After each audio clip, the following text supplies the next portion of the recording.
In this video, I'm taking on a project that I've really always wanted to do, and that's combining Australian red gum timber with Jesmonite's AC730 silver grey granite with a little bit of epoxy resin thrown in. This combination is not something I'd seen really much before at all. So in this video, I go through all of the steps that I went through to get to the final product and what I learned along the way. So I hope you enjoy. For this timber and Jesmonite AC730 table, I've got this beautiful piece of Australian red gum timber. It's already been kiln dried and dressed to 80 grit sounding. I'm just using a wire wheel to clean up the edges here and get any loose material off so it doesn't contaminate my pour. This table's been trimmed already. It's roughly 600 by 1200, so it's ready to go. Jesmonite AC730 being a cementous based product, it's not going to hold on to the timber like resin. So I need to do something to tie it into the timber somehow. So for this project, I'm going to use bugle screws.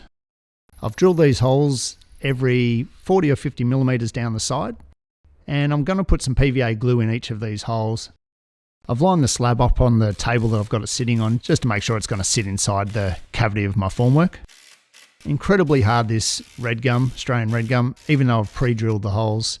This last one, you'll see it squeezes a bit of glue out through the top. I've already made up my formwork out of form ply, and I'm just sitting it in to make sure it all fits before I do the other side, make sure I haven't made any mistakes. Everything sits in there. The screws don't touch the base and they're not going to sit proud above the top of the slab. Now the screws have been installed on both sides, I'm just about ready to do the pour. So I've come over to our studio with my slab and formwork.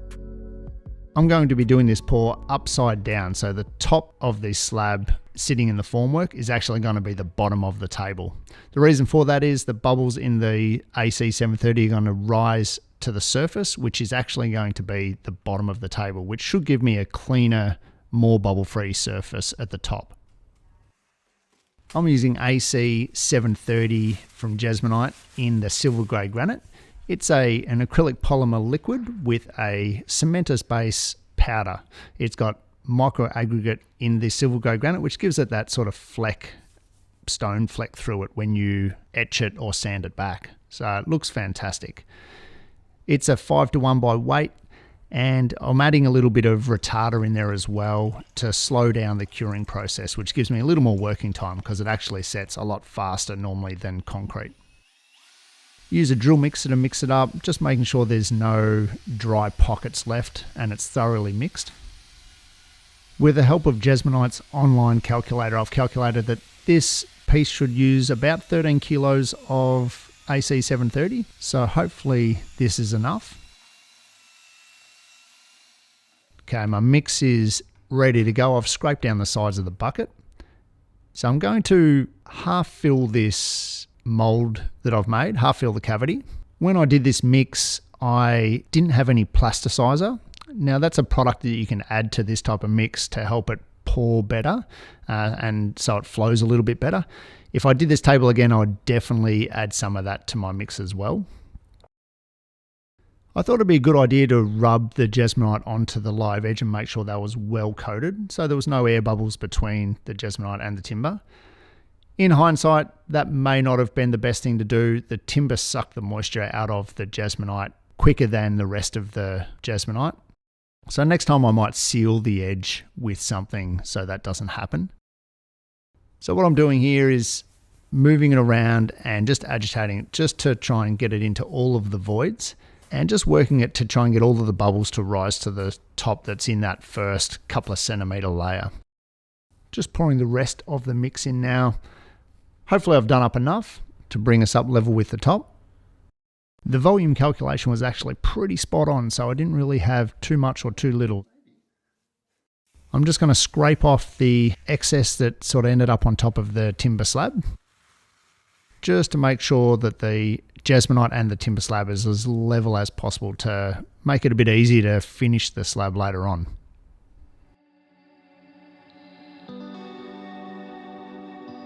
A couple of hours have gone past and it's time to demold. I've used just some lightweight pins out of the nail gun to hold the formwork together, so they bend out of the way nice and easily, so it's pretty easy to tap off the formwork. If you remember right, I moulded this upside down, so the base of the slab that was sitting on the formwork is actually the top of the table. So this turned out to be a really good choice, as it gave me a really nice smooth finish that's going to be the top of the table. So straight out of the mould, it already looked pretty good. Okay, the next thing to do now is get this thing sanded.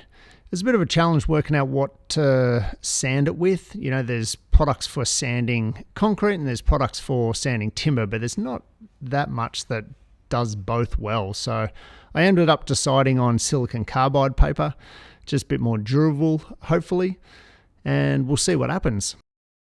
Starting off with sanding the bottom, and then I'll flip it over and do some passes on the top. I've just used 60 grit sandpaper, really just using it to get it all level, and then I'll sand it by hand with an orbital after that. I got about 6 to 8 passes on the drum sander before I needed to change the belts.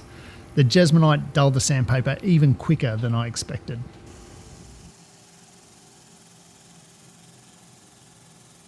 Getting pretty close to the finish. This is the top side now, and yeah, it's level and looking pretty good, I think. So pretty happy with where it's at. 1 or 2 passes and I think it'll be ready to go. In the process of running it through the drum sander, I took a couple of millimeters off both sides. This exposed some of the cracks in the timber. I'm going to use epoxy resin to fill these cracks and get a nice smooth surface. Here I've mixed the Delcam crystal clear epoxy resin with one of our pearl powders called Chimney Sweeper. It is a charcoal pearl powder and should look fantastic in a table like this.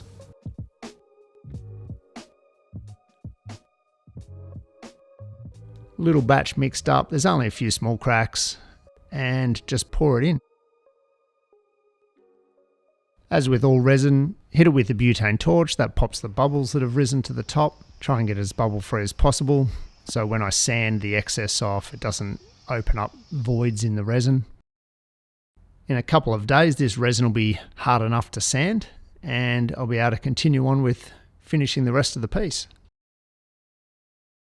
I've sanded the coffee table top, bottom and sides with 80 grit on the orbital sander, and now I want to put a bevel edge on the coffee table. So this was a bit of a challenge because I couldn't just go around it with a 45-degree bit on the trim router. So I had to use the sander just with the same 80 grit sandpaper and just did it by sight and feel. You may have noticed some black resin on the edges of the table. I found a hairline crack down each side, which turned out to be right where the last screw was. I think the head of the screw was just a little close to the edge of the table. So I broke this Jesmonite away, I made the edge look a little more irregular, and then filled it with some black resin. I've been working my way up through the grits with my 6-inch orbital from the 80 grit that I started with earlier. Now that I'm up to the final few grits, I'm using the air compressor and the blower just to remove any stones that might have come off the Jesmonite, any grit that's sitting on top of the timber, so that when I do my next pass with the orbital, it doesn't scratch that grit into the surface of the timber.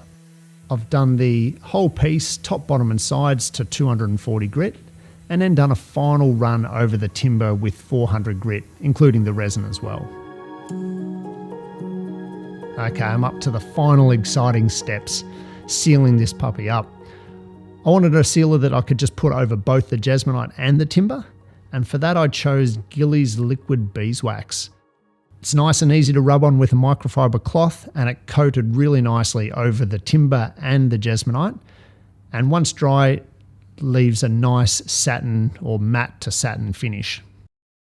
I did 2 coats over the whole piece, top, bottom and sides, and then the next step is to put the legs on.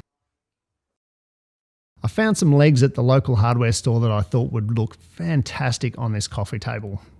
And whilst they look fantastic, they're a bit of a nightmare to fit. And the reason is they taper into the centre, which meant I couldn't use a battery drill driver to screw the screws in. So I pre-drilled the holes into the red gum, which is a really hard Australian hardwood.